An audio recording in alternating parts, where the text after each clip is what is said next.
ইসরায়েলের হয়ে গুপ্তচর বৃত্তির অভিযোগে অন্তত ২০ জনকে আটক করেছে ইরান। রবিবার তাসনিম নিউজ সহ ইরানের একাধিক গণমাধ্যম এই তথ্য জানিয়েছে।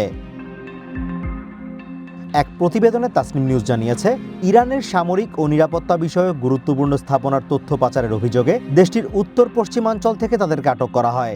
এছাড়া ওই এলাকা থেকে আরও ১০ জনকে আটক করার কথাও জানিয়েছে তারা। আটক এই ১০ জন ওই অঞ্চলের স্পর্শকাতর এবং অর্থনৈতিক অবকাঠামোর তথ্য সংগ্রহ করছিল বলে অভিযোগে বলা হয়েছে। রেভলিউশনারি গার্ড কর্পসের আঞ্চলিক গোয়েন্দা দপ্তর জানিয়েছে, ইসরায়েল আমেরিকা ইরানে হামলা শুরুর পাশাপাশি নিজেদের গুপ্তচরদের ব্যবহারের চেষ্টা করছে। এই গুপ্তচরদের ব্যবহার করে নতুন করে ইরানের ভেতরে দাঙ্গা উস্কে দেয়া শত্রুদের প্রধান লক্ষ্য বলেও দাবি করেছে তারা। এদিকে ইসরায়েলের সামরিক কৌশল সম্পর্কে অবহিত একটি সূত্রের বরাত দিয়ে চলতি সপ্তাহে রয়টার্স জানিয়েছে, ইসরায়েল এখন মাঠ পর্যায়ে থেকে তথ্য সংগ্রহ করে বিভিন্ন চেক পয়েন্ট লক্ষ্য করে হামলা চালাচ্ছে।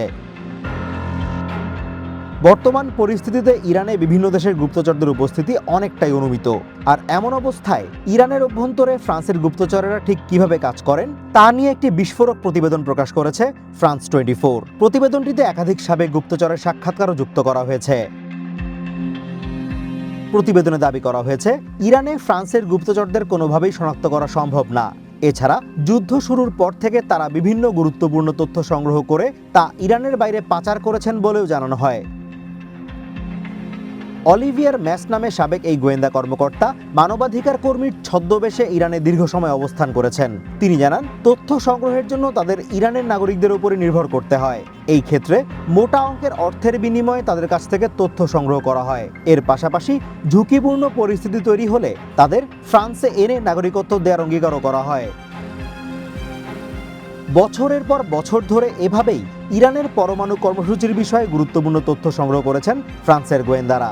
সেই তথ্যগুলো নিজেদের মিত্রদের কাছেও সরবরাহ করেছে ফ্রান্স সরকার। তথ্য সংগ্রহের ক্ষেত্রে গোয়েন্দা স্যাটেলাইটের উপর নির্ভর করতে হয়।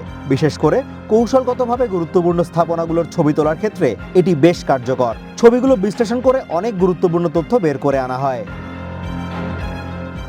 ২৮ ফেব্রুয়ারি ইসরায়েল আমেরিকা হামলা শুরুর প্রথম ঘণ্টাতেই ইরানের সর্বোচ্চ ধর্মীয় নেতা আয়াতুল্লাহ আলী খামেনির মৃত্যুই ইরানের মাটিতে গুপ্তচরদের উপস্থিতি প্রমাণের জন্য যথেষ্ট।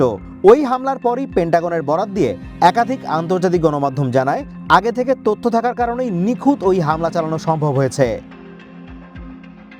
Azimur Rashid Kanak, one international desk.